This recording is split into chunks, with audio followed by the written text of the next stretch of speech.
Light rising. That's the Torah.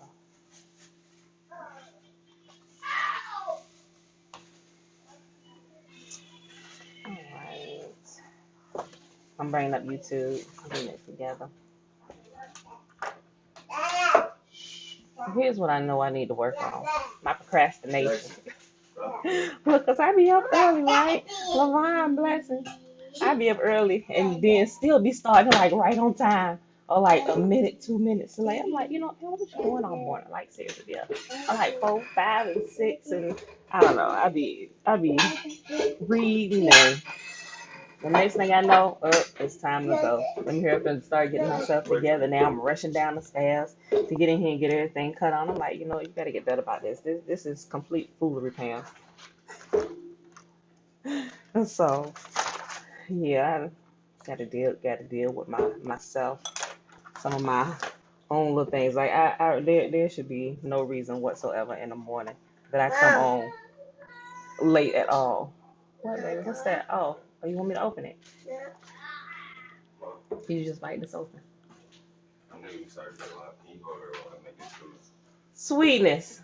You come hang with me for a few minutes. Hey, baby. I need it. Oh, Lord. There you go. Yeah, I need some wipe my fingers. The banana. Yeah, just like a little piece of tissue. Normally I just lick my fingers, but yeah. I don't want to activate my taste buds. Hold on, y'all. I gotta bring this up. I'm just wiping on my pants. Get YouTube going here. Hold on. Peaceful greetings, Uncle Nathaniel. Alicia. This is just for a little than I grab them. Okay, let's put it in 3, 2, 1. Thank you. Whoa. I thought it was gonna fizz for a moment, but look at the blip. Okay. Sorry about that. Come on, sweetie. Hang out with me for a few minutes. Alright, y'all. Let's bring this up. We're going live. Oh, I probably should take this off. Stop, boo.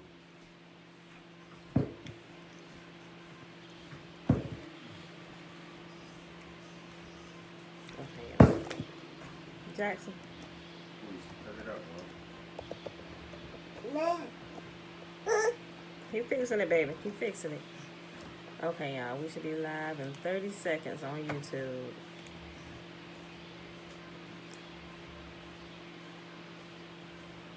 Okay, that was my thumbnail. Okay, we live. We live in both places now. All right, we got baby girl hanging out with us for a few minutes while her dad is getting her food ready. You want something to drink? Jackson wants something to drink, Elijah. Dad got your cup. Hold on, Pootie. All right, y'all. Happy Monday. Happy Monday. I know this is a no work day for some people. They off because the 4th of July was yesterday, but a lot of places are celebrating it today, i.e. by being closed, like some banks and stuff and some other places.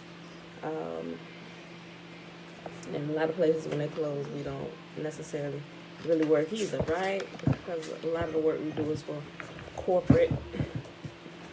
All right, so we had a long weekend. Ah, boy, what you doing, baby? What you trying to do? No, don't type. No, baby. I'm trying to type. Yeah.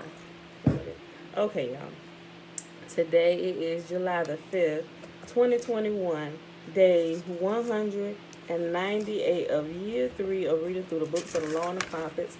Another 3-year consecutive day count, day 867. Guys, today we're reading Isaiah 40, 41, and 42. And then we're going to pick up in Fossilized Customs where we left off at yesterday on page 209. So let's go ahead and do the Shema. Shema Israel. Okay, hold on. I'm going to switch this. Ooh. Alright, let's pull this up.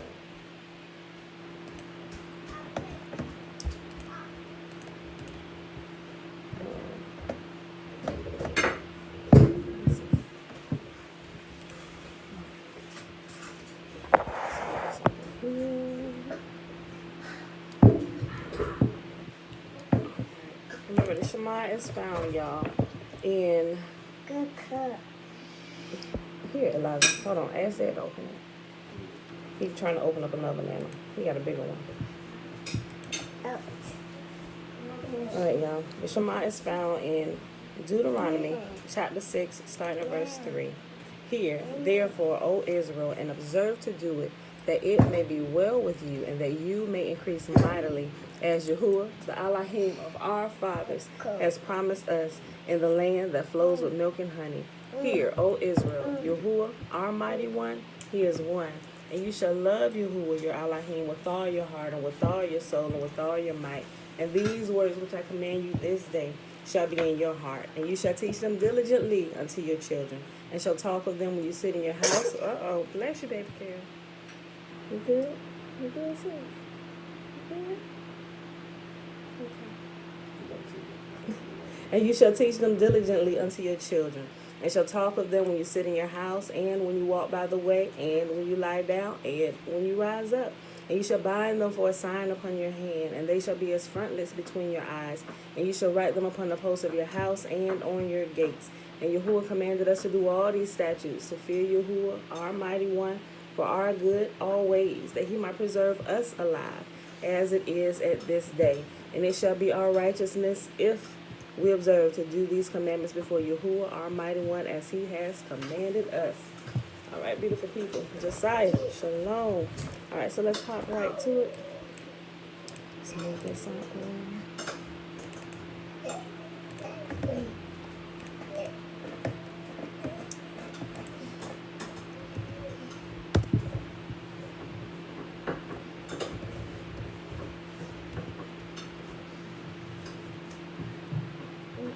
All right, y'all. We'll start with Isaiah chapter 40.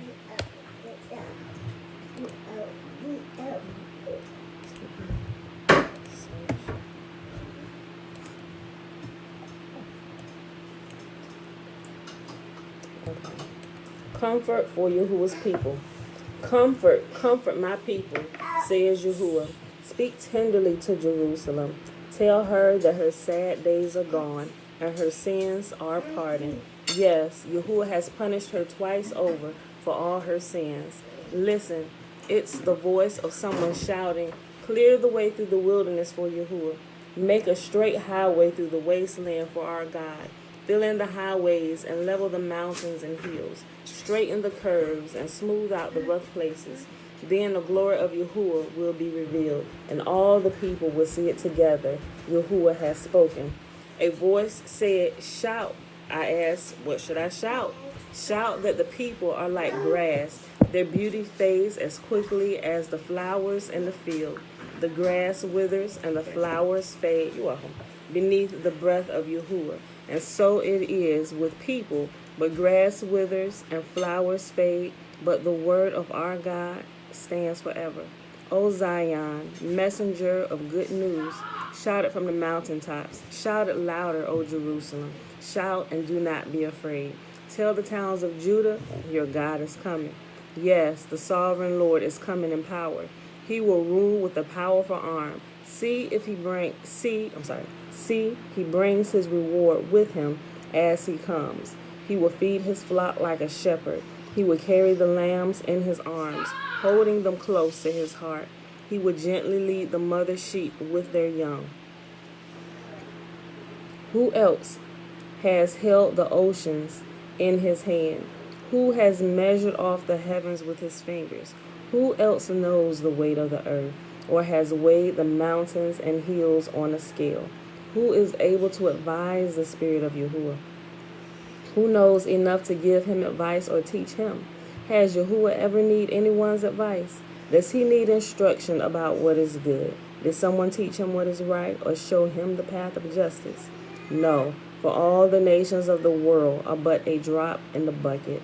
They are nothing more than dust on the scales. He picks up the whole earth.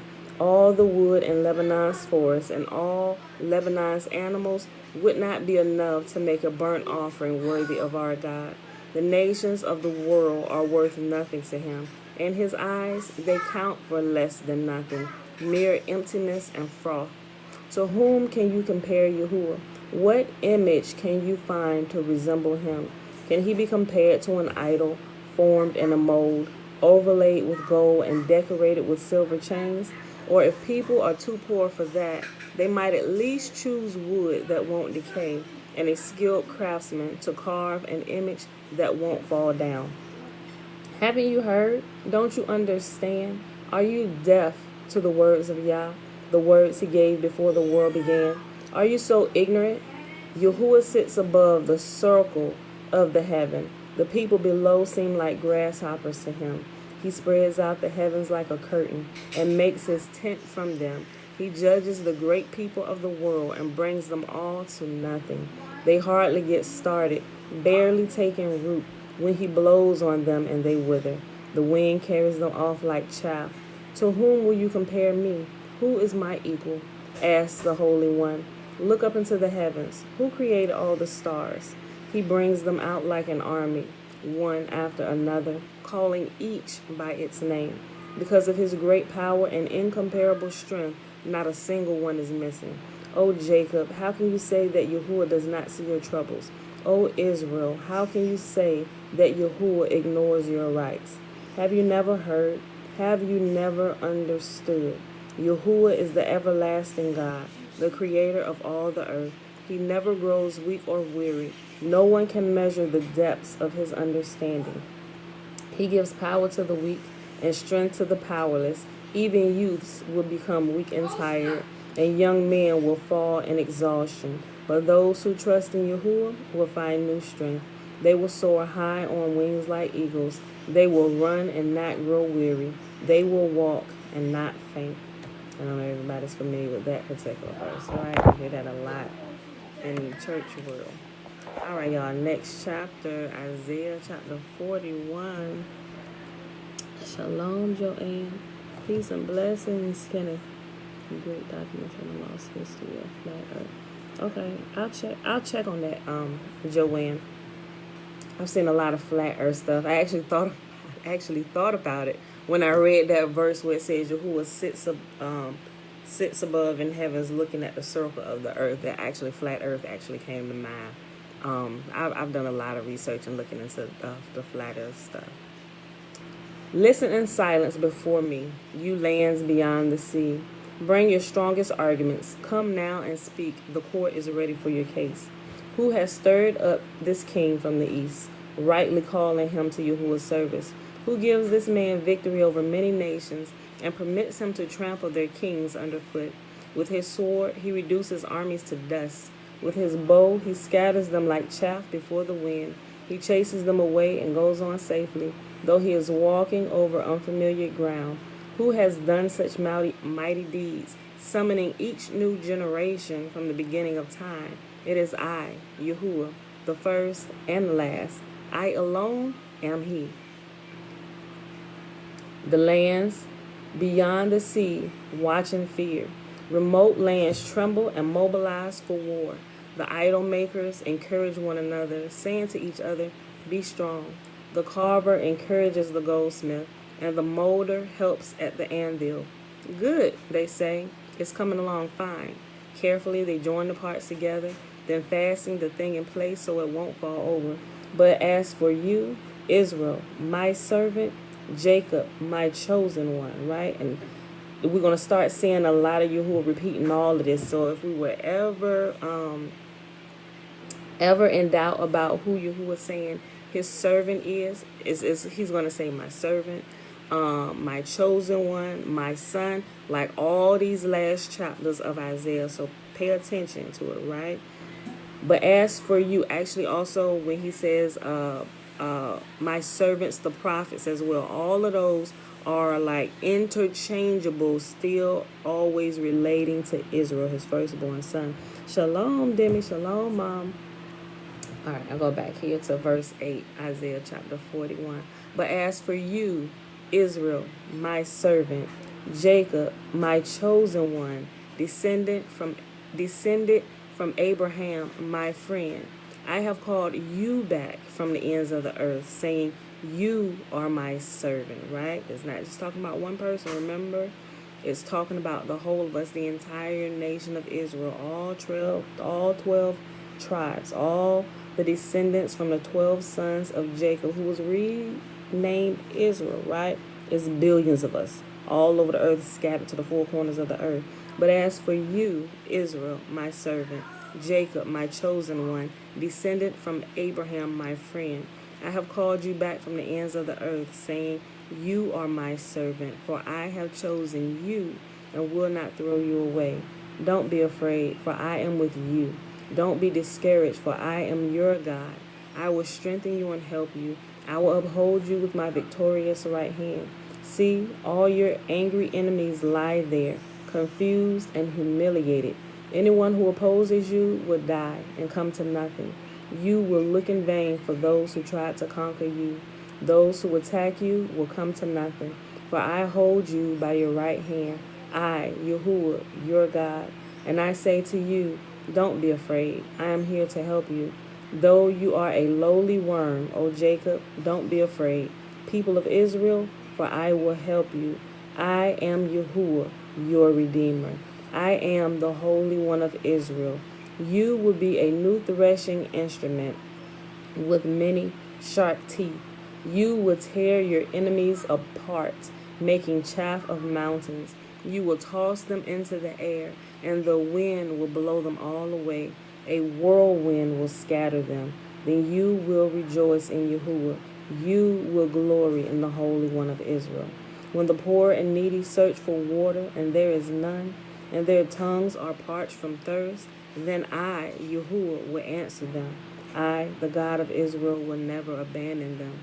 I will open up the rivers for them on the high plateaus. I will give them fountains of water in the valleys. I will fill the desert with pools of water. Rivers fed by springs will flow across the parched ground. I will plant trees in the barren desert, cedar, acacia, myrtle, olive, cypress, fir, and pine.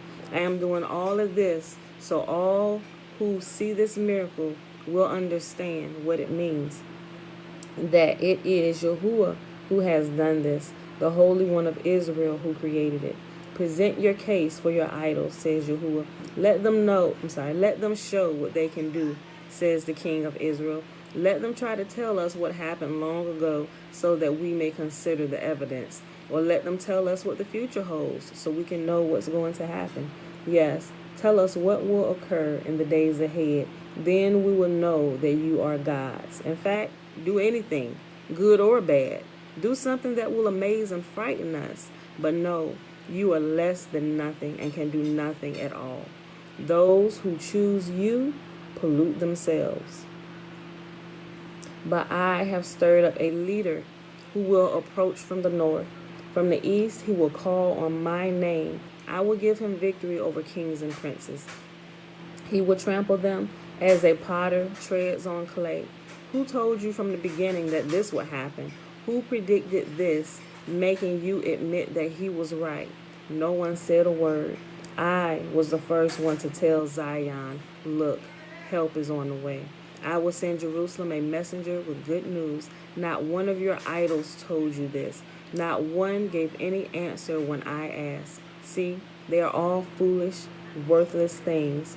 All your idols are as empty as the wind. All right, y'all, last chapter for the day.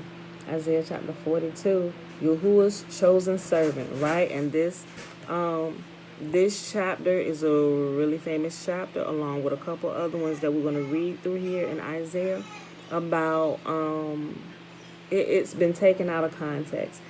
I would say you can apply it individually to Israel, who was waking up and returning to the commands of Yah, beginning to walk in his ways. You can apply it individually to them, but as a whole, Yahuwah is talking about the entire nation, his chosen servant, right? And he's already in the Isaiah chapter 40, he's already identified who his chosen servant is, right? Sometimes the teachers are different where you go, but Yahuwah himself out of his own mouth has already identified who his chosen one is, who his servant is, who his son is, right? And he's just going to keep repeating it. Isaiah chapter 42, and the subtitle of this is I'm not the subtitle, but the title is Yahuwah's chosen servant. He's just going to keep repeating it. And he wants you to pay attention. And pay attention to the words, right? Look at my servant whom I strengthen. He is my chosen one who pleases me. I have put my spirit upon him. He will bring justice to the nations. He will not shout nor raise his voice in public. He will not crush the weakest reed or put out a flickering candle. He will bring justice to all who have been wronged. He will not falter nor lose heart until justice prevails throughout the earth. Even distant lands beyond the sea will wait for his instruction. Yahuwah, the God of Israel, created the heavens and stretched them out. He created the earth and everything in it. He gives breath to everyone, life to everyone who walks the earth. And it is he who says, I, Yahuwah, have called you to demonstrate my righteousness. I will take you by the hand and guard you. I will give you to my people, Israel, as a symbol of my covenant with them. And you will be a light to guide the nations. You will open the eyes of the blind. You will set free. You will free the captives from prison, releasing those who sit in dark dungeons. I am Yahuwah. That is my name. I will not give my glory to anyone else, nor share my praise with carved idols. Everything I prophesied has come true, and now I will prophesy again. I will tell you the future before it happens. So Yahuwah is going to use Israel, his own people, right? His own servants, his chosen ones within his chosen people. First of all, to wake up his people, those that are actually seeking for him. And those ones will begin to teach the world, right? They will be a light among the nation, a city set on the hill, right? Giving light for everybody to see and guiding everybody, speaking truth, right? And it's Israel who's going to open the eyes of the blind, people who sit in darkness, the darkness of the different religions, right? Not understanding what's really going on. It's them who will begin to teach the truth to the world, all over the world where we are scattered, right? And all those who are looking for Yah. What in the world? Oh. I thought there was a child and something falling on. Okay, they knocked the game system down. Okay. So all those looking for Yah, they'll find those of us who are teaching the truth, right, in Israel. Sorry for those in the background. She being changed and stuff. Okay. Everything I prophesied has come true, and now I will prophesy again. I will tell you the future before it happens. Sing a new song to Yahuwah. Sing his praises from the ends of the earth. Sing, all of you who sail the seas, all of you who live in distant coastlands. Join in the chorus, you desert towns. Let the villages of Kedar rejoice. Let the people of Selah sing for joy. Shout praises from the mountaintops. Let the whole world glorify Yahuwah. Let it sing his praise. Yahuwah will march forth like a mighty hero. He will come out like a warrior full of fury. He will shout his battle cry and crush his enemies. He will say, I have long been silent. Yes, I have restrained myself. But now, like a woman in labor, I will cry and groan and pant. I will level the mountains and hills and blight all their greenery. I will turn the rivers into dry land and will dry up all the pools. I will lead the blind Israel. I'm sorry. Hey, Jackson. Hey, little baby. Shh. He's just being loud. He fine. He excited because Sai about to give him a slice of this pizza. He ain't here just singing and dancing all out. I will lead blind Israel down a path, guiding them along an unfamiliar way. I will brighten the darkness before them and smooth out the road ahead of them. Yes, I indeed will do these things. I will not forsake them, but those who trust in idols, who say you are our gods, will be turned away in shame. Listen, you who are deaf. Look and see, you blind. Who is as blind as my own people, my servant? who is as deaf as my messenger. Ain't that the truth? It's some of our very own people. They the most thick-headed, rebellious people you ever want to beat on the face of the earth, right? Don't listen to nothing. Let me just keep reading. I'll go back. Listen, you who are deaf, look and see, you blind. Who is as blind as my own people, my servant? Who is as deaf as my messenger? Who is as blind as my chosen people, the servant of Yahuwah? You see and recognize what is right, but refuse to act on it. You hear with your ears, but you don't really listen. Because he is righteous, Yahuwah has exalted his glorious law, but his own people have been robbed and plundered, enslaved, imprisoned, and trapped. They are fair game for anyone and have no one to protect them, no one to take them back home. Who will hear these lessons from the past and see the ruins that await you in the future? Who allowed Israel to be robbed and hurt? It was Yahuwah against whom we sinned. For the people would not walk in his path, nor would they obey his law. Therefore, he poured out his fury on them and destroyed them in battle. They were enveloped in flames, but they still refused to understand. They were consumed by fire, but they did not learn their lesson. Yeah, that sounds about right. Still sounds just about right today. Like it's 100% right? Because we can see it. We can clearly see it, right? Although all those of us who have eyes to see can see the foolery that our people be doing, right? And although you be wanting to take up for your people a lot of times, and you should, but our people need to get it together. We really do, right? There's only so long I'm gonna take up for you for the sake of saying you my people, right? Because my people doing a bunch of uncouth things that they shouldn't be doing, and this is what this is all about. You were saying, look at them. You see what I deal with every day? This is why y'all scatter. Y'all can't come back home till you learn your lesson, right? Y'all need to come back begging and pleading, please. We sorry. We learned our lesson. Like, seriously, what I said, when you get to that point, I don't know, right? He's sitting back watching us from afar, right? And we can learn these lessons with everything around us in nature, even in our own bodies, right? Even the discipline that we show with our own bodies will really show us our discipline towards y'all, right? Sometimes it's a tough pill to swallow, which is why I think fasting is one of the best things we could ever do. Do you want me to confiscate your phone? Turn it down.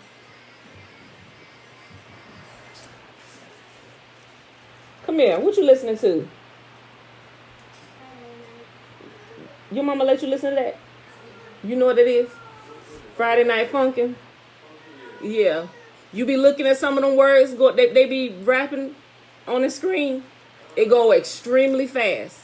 Yeah, I've heard a couple of them, but I mean, I just didn't hear it. Okay. Huh? No, I didn't, because it's going too fast. I actually got to look at it to see what they saying. It's crazy though, because one of them I was looking at, that's why I told them not to be watching it. Although they doing rap battles and stuff, but some of it I don't think is appropriate for children, because they was like, kill yourself, but they were saying it real fast. And I know it's rap battle, I know what they mean by it, but they kept saying it extremely too much, and some of the other words that I was catching, I was like, yep, nope, don't listen to this. Yeah, so okay, yeah, no problem. Okay, y'all, so let's pick up on page 209 in Fossilized Customs. All right, y'all. So what was we talking about? I got on the seeds. Look, we need to get, I guess that would be half a page. We actually read a half a page, a small little paragraph at the beginning, at the end of the previous page, and this little first paragraph. We didn't make it past that yesterday because I was doing an example with the seed and stuff, but nevertheless, it was still good, right? Okay, so we're gonna pick back up, and let's see how far we get today, right? Okay. Let's see. You know what? Let me read that part we got stuck on yesterday, and I'll keep going. On page 208. In 1 Corinthians 9, Paul is telling us we must become like the people around us, that is, infiltrate them. A prisoner that wrote to me a few years ago was dedicated to the name, meaning the name of Yah, right? He was dedicated to the name, the appointed times, and so on, but he could not accept who others were. He could not accept others who were different, even his own wife and child. I wrote to him about this. Even if it takes a lifetime, our place on this earth is to help those who need us the most. It is not our mission to isolate ourselves together only with those It is not our mission to isolate ourselves together only with those who already follow and understand. We are sent to help those being called out. A bag of seed has to get out of the bag to be planted into the dirt, not stay together bunched up with the other seed. Yahuwah plants the seed through us, his vessels. We are ambassadors of the coming reign of Yahuwah. Yahuwah's work through us must reach out to adulterers, drug addicts, alcoholics, thieves, lives, regular people. We are sent to them. From this number of sinful people, Yahuwah is calling forth his children. I can relate to Paul because I have been sent to all kinds of people. I talk to observant Hebrews who don't know that. Yeah, okay. Hold on. He said that don't know that Mashiach has come, which we know Mashiach has. Look, okay, like I said, I lose people when I start talking about this, but I'm strictly saying go back. Let's look at the scripture. They're saying this based on what the New Testament has said, right? That Mashiach has come, but Yahuwah very specifically states things that will happen when he comes, right? Remember, first of all, let's acknowledge that Yahuwah is Messiah, right? He is Mashiach, right? Hamashiach, whatever term, right? He is the deliverer of Israel, who is going to come remove them from being scattered to the four corners of the earth and take them back home. Now, you can look at that on the physical level, where he physically come gets us, right, and takes us back home. But you can also look at it happening on spiritual levels, right? Because before the physical look at this principle, y'all. We doing it now. Those who are fasting along with me. Before the physical can change, something unseen has to change, right? And fasting, a lot of what happens during the fasting cycle is unseen. But you can clearly tell that something is happening because a byproduct of fasting is what? Weight loss, right? A byproduct of fasting is skin clearing up. Byproduct of fasting that we can see with our own eyes is increased energy, you're moving. Byproduct of fasting is you're in your attitude gets better, you're in higher spirits, you're more forgiving, you're more loving. I mean, these are things of manifestations of actual spiritual principles being put into play, right? You can only fool people so long with saying something has happened, because we're going to need to see results sooner or later. And if Hamashiach has come, if Messiah has come, there should be some things in place, i.e. the people, the main one is the people wouldn't be scattered to the four corners of the earth. His people would not still be in captivity. So that's why we say, there's something wrong with that, right? And I get the church, I get it. I ain't going to argue with you. My understanding is just a little bit higher than yours. A lot of people nowadays understand that as they're going back to read, because wait a minute, we don't see this byproduct. Hold on, how could you say this happened? Like, if you say the stove is on, okay, let's turn on the stove. Let's see, it's just something simple. You can test this principle everywhere. If you saying it's daytime outside, then I should be able to walk outside and see the sun. Or even if the sun is behind clouds, I should see light around us, right? There should be evidence of something that has happened. And if Hamashiach has come, if the Messiah has come, we shouldn't be scattered. Certain things should have been stopped happening to us by now, right? Those things are still, they may not be in full force, but they definitely are in full force. Some places, other places is eased up a lot. But he said all over, this will be eased up off of Israel. We don't see that. We do not see that, right? You can put an egg in the pan, crack it open, turn it on, and you can watch that egg cook. I got scrambled eggs. That's a byproduct of putting it in the pan with heat under it, right? If that egg doesn't get scrambled and it's just sitting there in its liquid form, something means something is wrong. We need scrambled eggs. I mean, we need a fire. The fire hasn't happened. Clearly, we can all look and tell that the fire hasn't happened. The fire hasn't been kindled, right? Because the eggs aren't cooked. They're not scrambled. You only get scrambled eggs through heat. Where is the heat? Right? So, just I want to get y'all thinking, right? Just break your state of sleep, deep slumber. Just ask certain questions. That's all you got to do, right? And a lot of times that's good enough to start. Wait a minute. Right. Okay. Well, yeah, you got a point.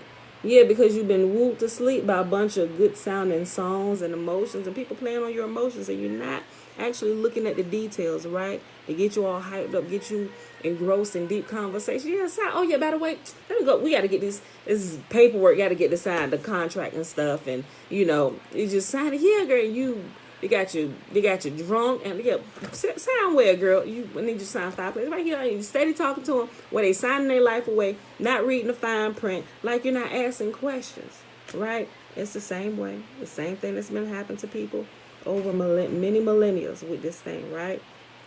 So we know Messiah hasn't come, and I know people get on the orthodox Jewish people because they don't believe that their Mashiach has come, and they have this whole teaching about the Antichrist is going to set himself up in the temple.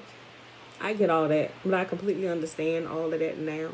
And what it is actually, the Orthodox Jews are more right than all the Messianics. Like, it baffles me that you have Orthodox going into the Messianic. Not saying that the Orthodox is all the way right either, because they're adding stuff as well, like the Talmud and all these other things, and they're into the Kabbalah,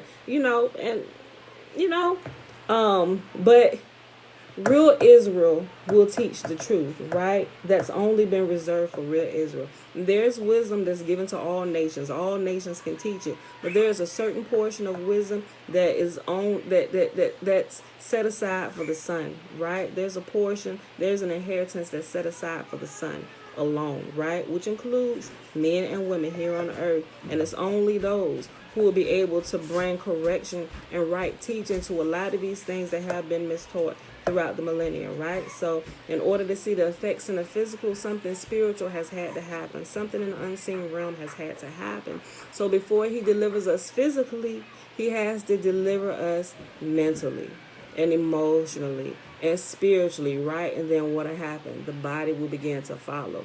You'll begin to see change in the actions of his people. You'll begin to see change in their actual physical appearances, right? Because while held in captivity, at the physical captivity, we were forced to eat things that we should have never been eating, things that were never created for human consumption for any type of people, right?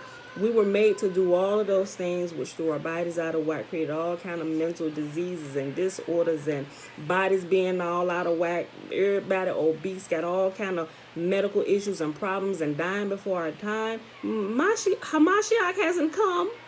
Hamashiach has not come, right? Because first of all, he gets you here first, right? He gets you here first inwardly. He grabs your attention inwardly, right? And when he catches your attention inwardly, he begins to change you from the inside out, right? He's not in the business of bandaging. Well, he'll bandage up boo-boos, right? He'll bandage them up. If you're bleeding, he will do some immediate, maybe some immediate trauma, life-saving measures to kind of keep you alive while we work on some of the inner things that will cause the outer shell to heal a lot faster. He'll sustain life, right? Immediate life-sustaining measures are to be taken. Some people need them, right? But now, to really heal this appropriately, I don't want to pump a bunch of drugs into you. I'm not in the business of that, right? I'm into the business of healing you deep down at the root. And a lot of times that happens inwardly, right? To heal our bodies outside really well, we have to put nutrition, the proper nutrition, into the inside of us so it can go through and heal those things that cannot be seen with the physical eyes until it begins to affect the thing that we can see with our physical eyes, i.e. the biggest organ we have that everybody can see, the skin, right? And you know healing is happening when lesions start disappearing, dry skin becomes moist, dark eyes begin to clear up, sinuses go away, weight is being lost, blood pressure is normalizing, diabetes is going away, cancer is clearing up, colon is being cleansed out, right? That is proof that something is happening on the inside, y'all. Right? Everything that Yahuwah is trying to teach us is common sense and can be seen if we would just only sit back and pay attention and stop being intoxicated by the great whore's wine, shall I say. The intoxication. The intoxication elixir of the great whore of Babylon, right? The different religious teachings that are all out of whack and keeping everybody crazy, right? Y'all get it. Paul's former way of life in Judaism, Galatians 1 and 13, was the mixture of traditions of the fathers' oral law. Paul has much to teach us all, but sadly few seem to understand them. That's why Paul warned us in his letter about misinterpreting Paul lawlessly. Most put their greatest efforts to meet with believers. Most put forth their greatest efforts to meet with believers, but we should put forth as much effort to reach the lost. As seen today, the two-tiered system of pastor/flock is a remnant of centuries of human control. Often only one or two are ever heard speaking in assemblies. We must not remain stagnant, frozen pew sitters. Most of us must become teachers and become like our teacher. Many of us must become pastors, evangelists, teachers, healers, givers, etc., equipping the Nazarene with proper instruction. Yahuwah provides the spiritual gifts for the body, and to the body. As his vessels, we offer ourselves to serve his body, our reasonable service. This body is Yahuwah's bride, and many of them are waiting to hear from us. The givers should carefully read 2 Corinthians chapter 8, verses 3 and 4. For I testify that according to their ability and beyond their ability, they gave of their own accord, begging us with much entreaty for the favor of participating in the support of the saints. The idea continues in verse 14. At this present time, your abundance being a supply for their wants, that their abundance one day may also become a supply for your want, that there may be equality. This support was for those saints in dire need.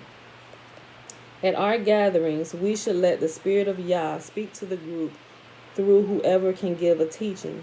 You can plan a lecture topic, then the body of believers should also have the opportunity to speak, as Paul directed. 1 Corinthians chapter 14 verse 26 states, when you assemble, each one has a psalm, has a teaching, has a revelation, has a tongue, has an interpretation. This does not sound like one man dominating the group. The Spirit of Yahuwah uses each one to speak to the body. I found that the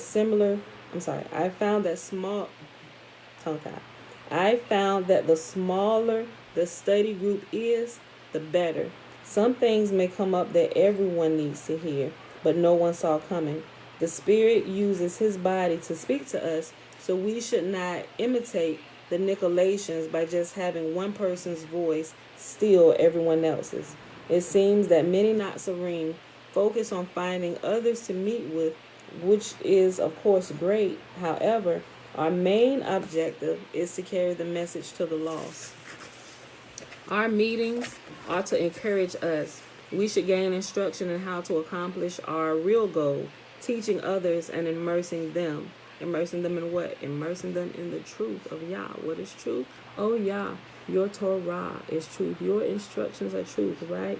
And they're life to the soul. Not just to his own people, but to every human being on the face of this earth. And not just to the human beings, but to every living organism, right? He has just chosen Jacob to be the teacher of that life.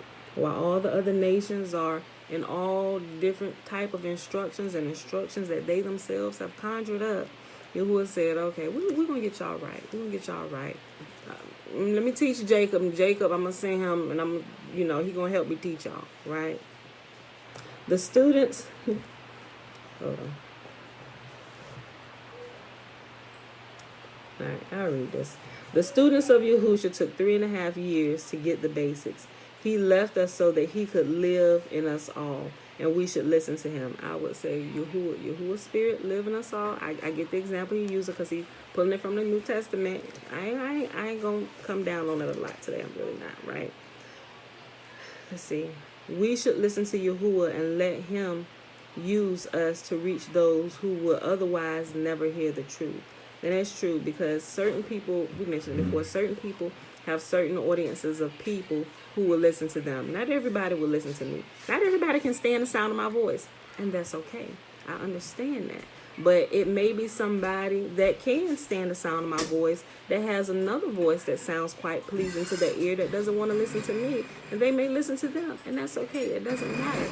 You're hearing the truth. Everybody has a particular sphere of influence and people who are attracted to that particular sphere, and that's okay, right? It's for the overall betterment of everybody, right? It's just like the members on the body, right? All these members on my body, we serve one purpose: to give me life, to function in life and do everything that this body can do, right? All the members in their proper working order helps the overall goal of the body, right? So like my eyes are not needed any less than my ears are, because the eyes have a particular job that they do that no other part of my body can do. My eyes are designated for that, right? My ears are designated on the side of my head to perform a job that none of my other body parts can do, right? And that's okay. But we're all working together for the overall betterment of Pam, right? Everybody, every member on my body, my fingers, my arms, my legs, my breasts, every part of me, my head, my neck, my torso, everything, my feet, everything is all for the betterment and the lovely life of Pam, right? My members are not warring against one another because my eyes want to be ears and my ears want to be eyes. We ain't doing that, right? It should be the same way.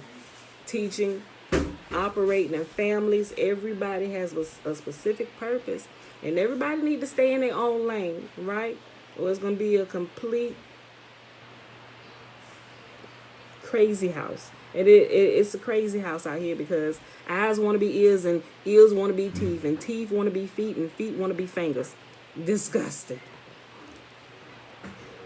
Know what you're supposed to be doing. Stay in your lane, right? Stay in the area where you're supposed to go. And there are some portions of my body that will never, ever meet with other portions of my body, right? Impossible for it to happen, right? Stay in your lane. It's purpose. Like my chest will never be able to touch my back. And it's purposeful, right? They face opposite directions, but they stand back to back, right? My front side and my back side, they will never meet. They will never be able to look at one another. But they stand back to back, right? And they serve a purpose. And it's okay. Don't war against one another. Don't war. The eyes shouldn't be warring against the ears, right? You're both just as important. And we're gonna be hurt if we lose either one of you, right? We're gonna be hurting because we ain't gonna be able to operate at full force. Just think about those things. When you don't quite understand something, go back and look at your own personal body, right? If you can't really see it in your body, just look at your crazy family. We are sent to the lost, so let's not turn our backs on those we were sent to. Let him use you to perfect and call out his bride. Take Paul's advice and become as an unbeliever in order to save some of them. As you get near to the finish line, you should be less critical of those you see just starting out across from you on the path. Right? We just literally just talked about that. You're just starting. I've been here a little while. I ain't got nothing bad to say about you, bro. You growing. You're not gonna look like that in a little while, right? Because your seed still need to be crushed, and what's in you needs to come out. So I know, I got patience with you. I understand the process. It's gonna be tough. Reach out to me if you need help. I'll be a support for you, right?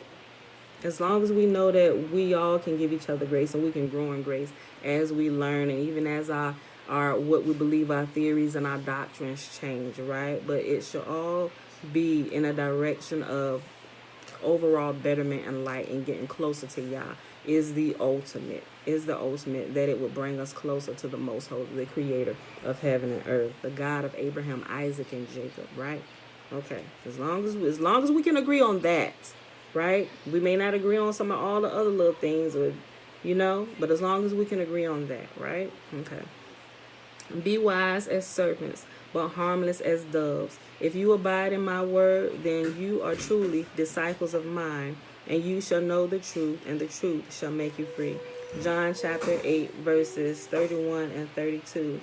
Jesuits have taught young people that Constantine wrote the scriptures, and this has caused a great barrier for any truth to get through. One has to wonder how Constantine managed to stash all those old scrolls at Qumran in the hills of the Dead Sea before he was born. It was probably not an easy trick to get them into synagogues all over the world either. You may live in the same house with someone who celebrates Halloween, Easter, and Christmas. It's your endurance that is put to the test, not theirs. Leaving Babylon is a spiritual journey, not a physical one, right? We can pair it up with what I was just saying about being set free from bondage spiritually first, right? It has to happen inwardly before you can see freedom happening outwardly, right? Your eyes were open to the deception, so now you have to help open the eyes of others with kindness. The reign of Babel, or the beast, is richly spread into the world customs. Behind Nimrod is Satan, and all his lying wonders are deceiving the world. Those who honor the Dalai Lama, or the child of the sun, are also trapped in worshiping Nimrod. Nimrod is represented in many ways: eagles, gold balls, obelisks, steeples, crosses, the Christmas tree, Santa, the eye on the pyramid, and together with his mother, Semiramis, the whole world is caught up in witchcraft. Let's see where we at. Okay, we got a few minutes. We'll read this section. Carrying money on the Sabbath. This is the next section. Let's put on our thinking caps. Many of us have been taught conflicting things over the years and steered into behavior that benefits those who are doing the teaching. We know the average Torah observant person over the centuries would not carry something on the Sabbath that requires both hands and walk around the town with it. Neither would they have a money bag hanging from their cloak belt, jangling all over the place on the Sabbath. This would give the appearance of having just sold something, or the intention of going out to buy something. Even the giving of alms would cease on Sabbath. The beggars would have to take the day off from begging. No one would be carrying money anyway. So how is it that there are collections taken in to support the teachers and calling them tithes on a Sabbath? Going into an Orthodox synagogue on a Sabbath might underscore my point here. If you ask the people there, when's the collection taken, you get some funny looks. It's not a custom, nor has it ever been, for observant Hebrews to carry even one coin with them on the Sabbath. This illuminates the passage of 1 Corinthians chapter 16, verses 1 through 5, where Paul writes concerning the collections for set-apart ones, or Kodeshim, or saints, the poor Yahudim in Jerusalem, like widows and fatherless children. Verse 2, on the first day of the week, let each one of you set aside, storing up whatever he is prospered, so that there are no collections when I come. Contrary to popular interpretation, the first day of the week collection was not a permanent policy, but was just to be done up until Paul passed through on his way to Jerusalem. Nor was it on Sunday nor was it because Sunday was a meeting day or the new Sabbath of believers. It was an organized way to prepare for Paul's arrival. It was food for the poor at Jerusalem. It was food for the poor at Jerusalem who were suffering a famine. People can't eat money. It was done on the first day of the week because Paul knew that they wouldn't be carrying money or food with them on a Sabbath. Christians led in the ways of the Chaldeans have have had the basket pass. Sorry, tongue tied. Christians, led in the way of the Chaldeans, have had the basket passing method conducted in their assemblies for centuries, done on the man-made Sabbath called Sunday, and everyone who drops something into the basket is basically shamed into it. Everyone is watching around them. Look, I remember when I'm like, I wish they would pass that basket passing me. They stand there watching you too. Like, make you feel like, let me get a couple pennies or something and drop in here. When I was dropping money, I wouldn't put pennies. I'd put dollars. But when I just got sick of the foolery, I'm like, this is a third offering. Yeah, go ahead. And I'm like, and pass it right, pass it right on by. And didn't put anything in the basket. Many Messianic groups do this also, or provide a box for it. This is not intended to judge individuals who have been doing this to the flock, but rather to point it out, deprogram our habits, and restore a more scriptural method. It should be apparent that our assembling together shouldn't cost us anything. Teaching the Torah for pay is also not to be done. Teach harp, harmonica, architecture, geometry, or square dancing if you want to support your family, not Torah, right? And I completely agree with that, right? So that's why I got this thing about monetized channels with people who are teaching. If you teaching anything, because Yahuwah instruction is free for all, right? It is completely free for all. And we should teach it not for profit. First of all, if you teaching it and you need to take care of your family, or you haven't gotten that in order, you probably shouldn't be teaching at all. You go be a teacher in a public school system or college, or go find some course to teach online. But you shouldn't be teaching the Torah if you haven't gotten your finances under control, right? Because your want and your need is going to come out in all that you're seeing you do. And we don't know if you're a charlatan or not, right? You can't, up to a certain point, up to a certain point, you're going to have a purchasing price, right? And you cannot teach us unbiasedly if your life is out of whack and you're needing, and your light's about to be cut off, and you ain't got food in your house. That ain't gonna work for me, right?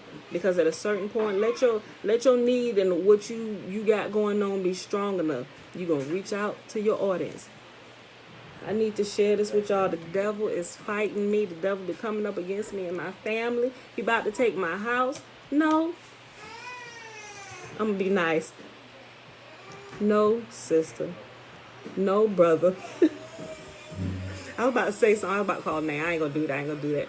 But sometimes I don't think people really pay attention to stuff like this, right? No, it's your own lack of discipline, your own foolishness, your own sometimes laziness, not all the time, right? Not saying that sometimes there are not issues that are completely out of your control, that have completely taken you by storm and you are completely unaware, right? Not saying that those things don't happen, because they absolutely do. And I'm not talking about those situations. But when I see a constant, okay, yep, and I just use what I see on social media. People, they putting their information up there to send them something on paper. Listen, y'all, listen. Not saying that you can't bless people for them spending their time giving you something. I'm not saying that. But I'm talking about people who, it doesn't like on the surface, it doesn't seem like they're asking you for donations or for you to grease their palms. But they do it indirectly. And that's what really turns me off, because if you watch them long enough, eventually you're going to see them, and they're going to begin to kind of like intertwine some of their personal life needs into their teachings, and they'll share stories with you now, just different things like that. I'm just like, yeah, no, that should never happen. That should absolutely never happen. You shouldn't be a teacher. If you still got those things you need to take care of, you should not be teaching. You should not be teaching Torah. You can go be a teacher somewhere else, but you should not be teaching Torah, right? Because you are there to input. Not that you can't glean from your students or whatever, but that right there, look, you can't be a teacher unless you didn't. Everybody got issues that they have to deal with, but just basic survival issues. If you have basic survival issues, like keeping a roof over your head and food in your house and clothes on your back, Who's you gonna teach? The only people you need to be teaching is the look. The only people you can probably teach is the one. I ain't gonna say you can teach people living on the streets, because even your type of living is shaky for them. At least they already on the streets. So let me know when you get that together and come back and give me some advice after you've been living for about a solid year, right? Because you telling me to do stuff and you shaking, you about to be put out every other month. Your light skin cut off. Well, I'm already on the streets. At least there's stability on the streets. I ain't worried about being put out. I'm already out on the street, right? I already know my light gonna come during daylight hours. In the dark time, I'm gonna go to sleep because it's gonna be like those things. That's stability for me, right? People on the streets can't even listen to you because you're kind of like in between. We don't need that. If you got basic survival issues that you are still dealing with, you should not be teaching anything. Stop asking people for money through your PayPal and your Cash App to build your church and all this stuff. Y'all can see that rises my blood pressure, right? But we be the ones that's wrong, right? You gotta get those. You have to get those personal issues under control, right? Because you need to be a light. And somebody coming to get a light, and the teacher's light is out. What's gonna happen to the teacher, right? And a good teacher will be able to. You may not be able to foresee everything, but a good teacher understands balance, right? And they learn more balance as the time go on. But you're able to foresee things. Like if you don't pay your bills 3 months, clearly you know a disconnection notice is coming. Ain't nobody got to prophesy that to you. You ain't paid your bill in 3 months. So clearly, what's next? If you ain't got it, I prophesy a disconnection notice is coming. And if you don't pay, you don't have to do that. That's dumb. That's a lot of prophecies I see today. And I sit and I laugh. I was like, this is so dumb.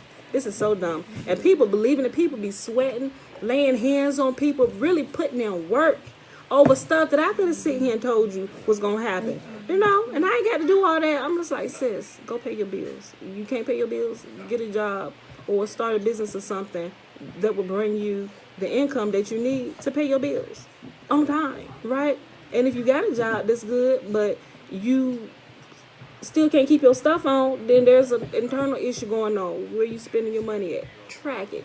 You cannot you can't really know what you don't track. I learned that a while ago. That's why I'm in the habit of tracking everything. My fast, daily stuff, so I can watch my progress, so I can see what's really going on, right? You ever heard the little saying, the proof is in the pudding? Wait a minute, boo. The proof is in the pudding, or the devil is in the details.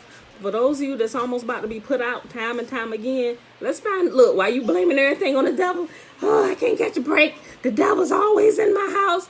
Okay, let's find the devil. Let's sit here and talk. Let's find the devil in the details of your life. Okay, you eating out. How many days in a week? But you eating out 14 days a week. Okay. All right. What else is? We talking about your lack of money. Devil always stealing your money. Okay. You going to the club every week. You shopping. How many times a week you shopping? Okay. Do you make groceries for your house? How often do you make groceries? Okay. You do make groceries. What do you get? Oh, snack cakes, potato chips and dip. Cases of soda, things that's killing you. That's what you're spending your money on first, right? Okay, all right. We're looking for the devil in the details of your life. Let's see and go through this. Okay, what else now?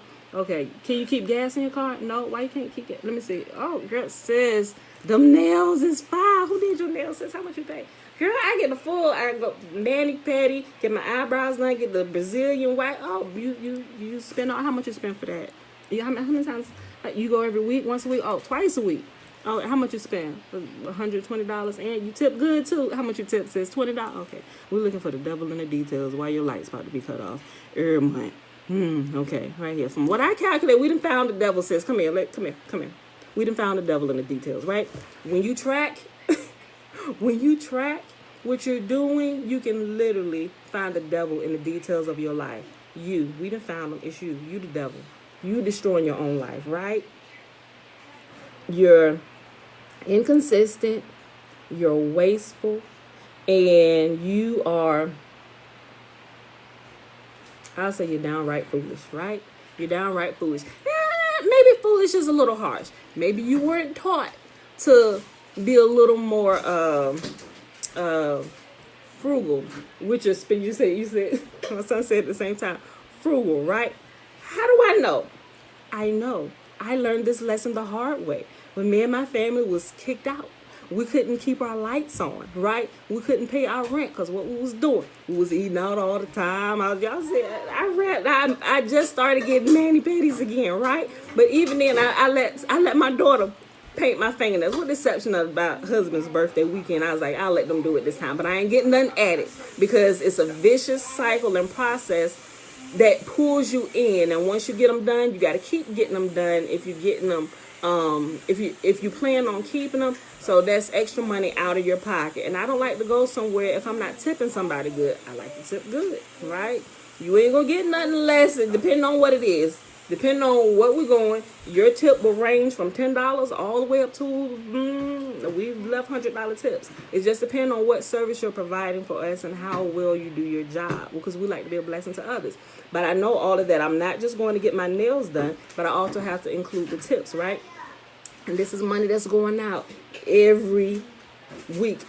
A lot of times, sometimes it's a little tight. It'll be every 2 weeks, right? So different habits will pull you into things that will already account for your money.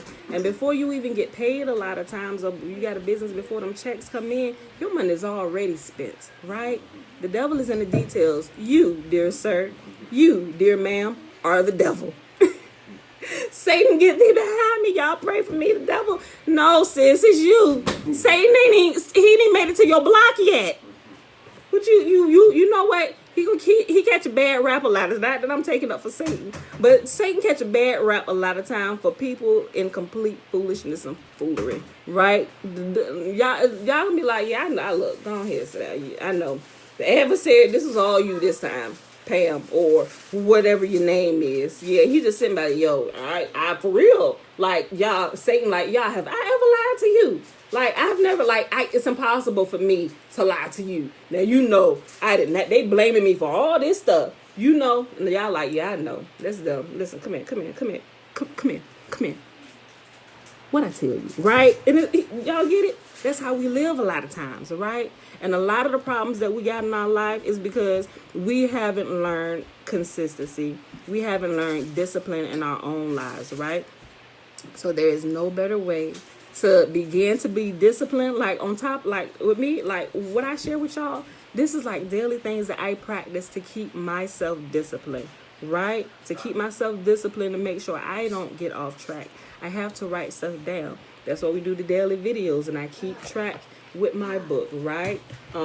I keep track with eating. You can find the devil in your details. Satan ain't touching your body with sickness. Since you're eating too many snack cakes and you're consuming too much meat and stuff, Satan ain't did nothing to you. You did that to you, blaming it on the devil, right?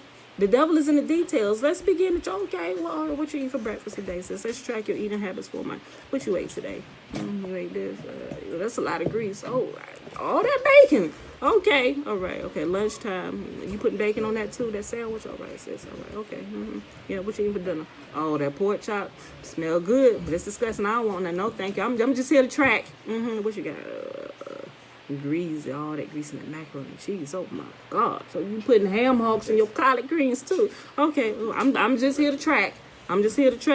Okay, month to pass says we done track a month worth of meals. Everything that has gone between your two lips, we done found the devil, sis. I'm surprised you ain't walking around here with flames around you. You, my dear friend, are the devil, right? The devil is in the details. The proof is in the details. You have bad health. Things are going on with you because of what you have done to yourself. Ain't nothing been passed down to you from generational curses, but bad habits that you learned from your mom and your dad or whoever you done hung around, right? You, my dear friend, are the devil, right?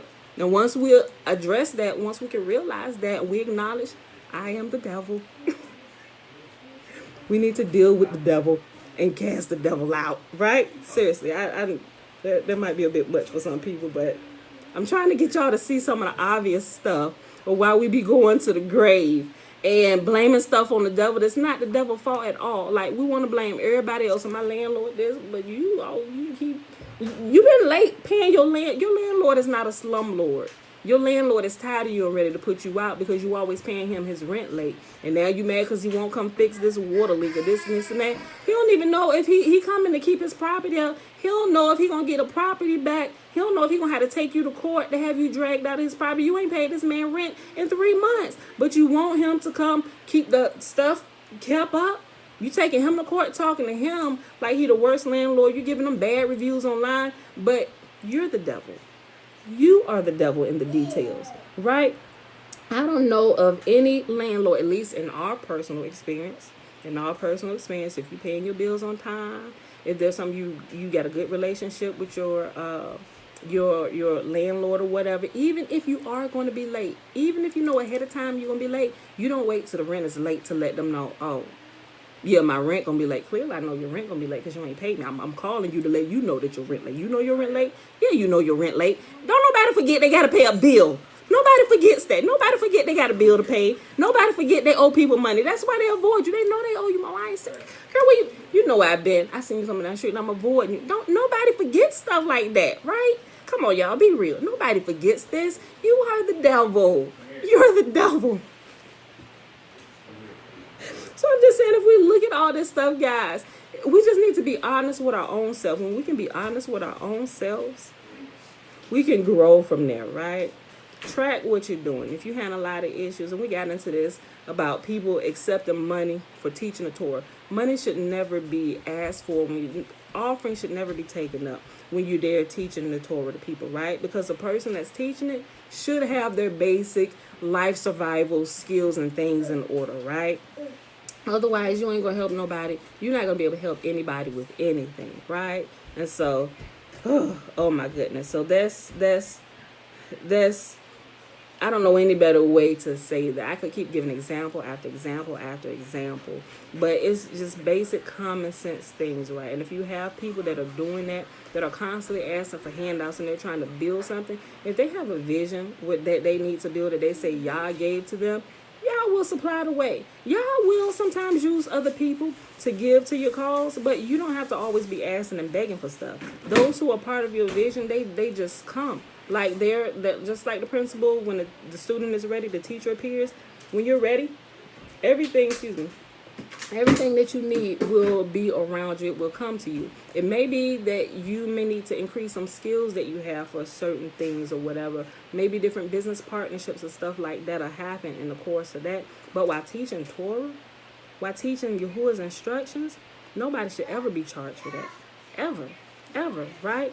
And if you are a teacher and you become a teacher that's big or whatever, and you think you need a building, that shouldn't be the concern of your students. I see you got it. It depends. I was going to use that example, but in most times, let's use the public school system, right? There is people paying for it, but not the here's the principle. It's not the students who's paying. Although the public school system, people can go into the public school system for free, it's not the students who are paying for it. It's those who are older who understand we need a structure here. So let us come together and provide a place for them where they can come and learn without hassling kindergartners. Where your money? Your parents ain't paid your money now. You'll see that happen in private schools, right? People who have it. And I still think that's kind of off, right? There should be a way where this can be designed where you're not hassling like the students, even college students. I feel the way even with college. Granted, I just think we ain't gonna get on that. But y'all get the principle of what I'm saying, right? Those who are coming in to learn, that's not to say if you're older, right? But when you're just like basic stuff, no, who need to pay for that, right? If you're a teacher, you got the information they need. Look, this is my place anyway. I got to pay the bills on it anyway if you decide to come or not. But when you come, I ain't be like, hey, can you help me pay my rent? No, I'm not going to do that, right? This is my responsibility. Before you were here, it's going to be my responsibility after you leave, right? Some people come stay with you or whatever. They feel obligated. Not that they have to, but somebody would. You know, they'll offer to just help do stuff. Even if they don't help me, they'll offer to help do things. You know, and that's okay. But people that's constantly, hey, do this, especially when you say this is a safe place, you can come here. You offered, you know, so it's a place. They thought it was a place of peace. where they can come and not think that they're going to be hounded constantly about certain things, right? And sometimes we sit it all twisted up all over the place and create bad relationships, and now people hate teachers all over the place, and you're a false teacher, false prophet, because of all of this stuff, because that person who is teaching has not gotten their basic survival needs met, whether it's personal or whether it's on the business level. This is your business? Well, your business is you. It's your family. It's a part of you. It's an extension of you, right? What you're doing happens in your business, and we know that all too well, right? We can't just blame it on the business, because we're the owners of the business. If something going on, a lot of time, normally, it's happening at the head, flowing down, right? We learn that principle oh so well, right? Whew. If you ain't got them things under control, you shouldn't be teaching. Not in every person. You need to go home, lock your doors with the devil inside, and and duke it out. Fight the devil in your own house before you try and fight the devil and everybody else's, right? Deal with that own log that's right there in your own eye first. You, sis, how can you see clearly? Hold on, you telling me what now? You don't see it? What you got? What's that in your eye? Don't worry about this in my eye. I'm trying to tell you what you need to do over here. You can't even see. Yes, I can. I can see out this eye, but you can't see the other part over here. No, this is what you need to, like, you got the blind leading the blind. Half blind leading blind all the way. Half blind people leading fully blind people. It's crazy, right? These are just common sense things we look at, right? So, we got on all that by reading these last two sentences. It should be apparent that our assembling together, us getting together with other brothers and sisters, like-minded people who we think we can learn from and get strength from, it should be apparent that our assembling together shouldn't cost us anything. Teaching the Torah for pay is not to be done. Go teach harp, harmonica, architecture, geometry, or square dancing if you want to support your family. Not Torah, right? All right, y'all. And we're going to end this right here for today. We'll come back here. So I hope y'all enjoyed the reading for today, y'all. We read Isaiah chapter 40, 41, and 42. We read Fossilized Customs, page 209, all the way to page 211. Lindsay, Boker Toe. Yeah. Sean said, people party with their money, spending it on worthless stuff. Ain't that the truth? Yeah, track them details. I'm telling you, I'm only telling y'all this from personal, because some of the foolishness me and my husband has done over these last, how old are you, Elijah? 25 years, right? 25 years of living life together. Being kicked out, spending our money on it. Look, I remember going to church, and one of our pastors, and I don't think he was calling us out. He just kind of knew some of the foolishness some of the young couples was doing in this church. And he talked about you paying all your bills except for the rent, right? How you going to pay your cable bill, your water bill, and your power bill, but you ain't paid your rent? You got all your utilities paid, but the thing that needed to be paid first was the rent, because you can't live in there and enjoy the utilities if you ain't paid your rent to stay in there, right? And so he teaches you what you need to, in medical terms, you need to triage your problems, right? You need to deal with the most urgent one first. Rent is most urgent, most important. Always pay rent first, even if you need to break it up. But that's an agreement you need to talk to your landlord. If you got a landlord, bank, mortgage, whatever, that's something you need to work out with them. Let them know what's going on with you, right? Because we had a habit of just not talking to people at all. We'll pay it when we pay it. So stuff start getting turned off when we realize, ooh, wait, that ain't gonna work, right? Then same thing with the power bill. I shared that story a couple times. I think Trina here. This was while I was. No, we weren't active duty military. I had already gotten out. Imagine, I had gotten out the military in 2003, but I'm still kind of young. I joined the Navy when I was 19, did 5 years, and got out. So still in the 20s, and still kind of, I'm matured in some ways, but still like really dumb in a whole lot of other ways, right? That was something I never really had to worry about while I was active duty, because I set up everything on allotment. So it never really, although we were paying our bills on time, never had to worry about the bill, because an allotment, although it was an awesome tool, I love that the military sets up automatic allotments for your bills, but that also didn't help me, right? That's like one of the, how we talked about learning something the manual way, then take the shortcut. An allotment was a shortcut that I took. It was needed, but I didn't learn through them 5 years of the process of the allotment paying bills, because when the automatic allotment stopped, or like mom and daddy stopped paying my bills directly for me, and now the responsibility fell back on me when I go to work for somebody else, because they're not helping you do. You can pay your own bills. What you say? We out of the military? Go join the military. You want them to, So I learned that real quick, right? I'm like, shoot, we ain't paid the rent. Oh, wait. And now we on month 2. Look, we 2 months behind now before we realize it. Hey, Miss Murphy, you didn't pay last month's rent. I'm like, babe. And I'm like, oh, shoot. We supposed to be paying rent. Like, you would think some of this stuff would just be common sense. But some things, I'm going to just say my common sense wasn't kicking in. Because common sense is not really common to a lot of people sometimes, right? Look, even before I joined the military, y'all. Even before I joined the military, when I said, I'm moving out. I'm sick of my sisters being in my room all the time. I'm going to go get my own place, right? My mama didn't argue with me. She let me go get my own place, right? Look, my rent was only $345 a month. Where are those days, right? I was only paying $345 a month for this little 2-bedroom apartment. I mean, I only had one child at the time. Me and James weren't married, but, we was fornicating. We had a child out of wedlock. So, I had this 2-bedroom. He's standing right there, 25 years old now. I had a 2-bedroom apartment, rent $325. Couldn't even pay that on time. I was working at Paramount Theaters, right? Had a little Paramount job.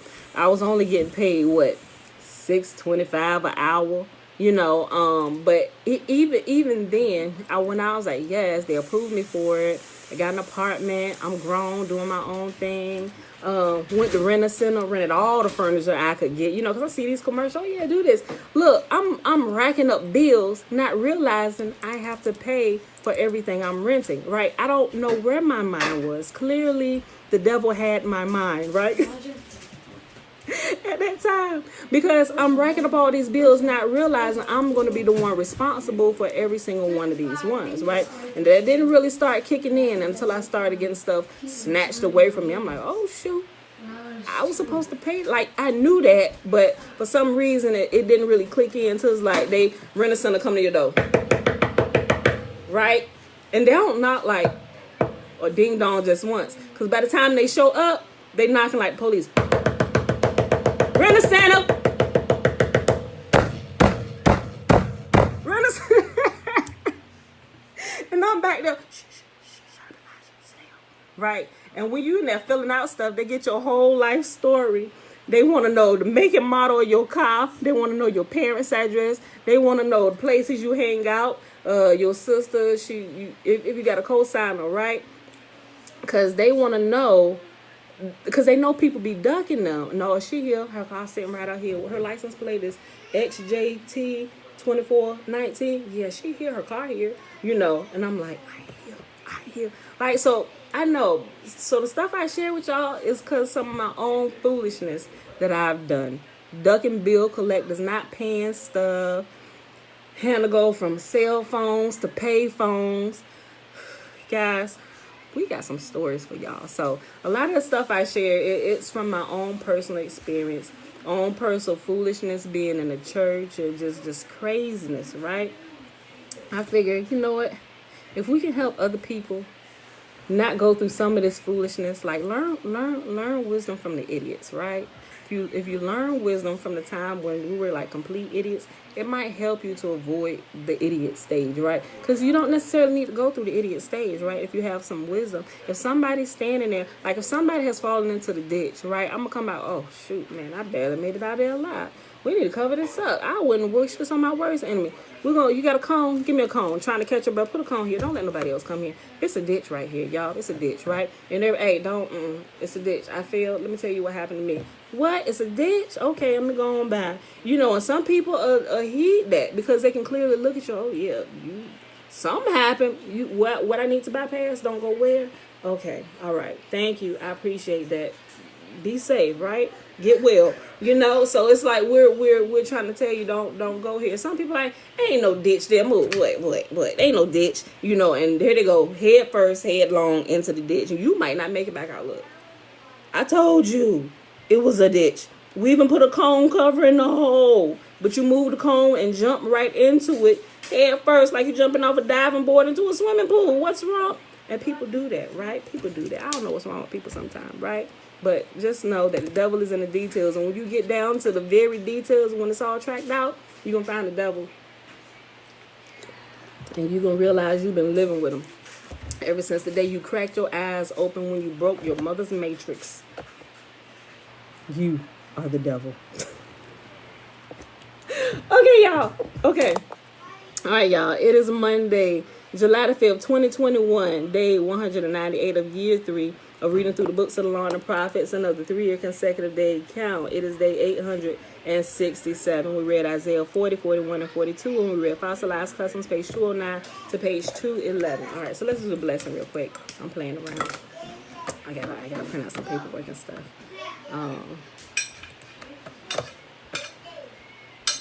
Let's just say, yes, I use allotments during my time in the service. It's great. It's great. It really is. As long as you learn discipline, I'm all for allotment shortcuts. I really am. I really am. Okay. All right, the blessing is found in Numbers chapter 6, verses 22 through 27. Remember, the first 21 verses is the Nazarite vow. Man or woman can take it. And Yahuwah spake unto Moses, saying, Speak unto Aaron and unto his sons, saying, On this wise ye shall bless the children of Israel, saying unto them, May Yahuwah bless us and keep us. May Yahuwah make his face to shine upon us and be gracious unto us. May Yahuwah lift up his countenance upon us and give us peace. And they shall put my name upon the children of Israel, and I will bless them. All right, beautiful people, that's it. We got to get out of here. Got to go. I'll see y'all tomorrow bright and early, 7:15 a.m. Eastern Standard Time. Peace.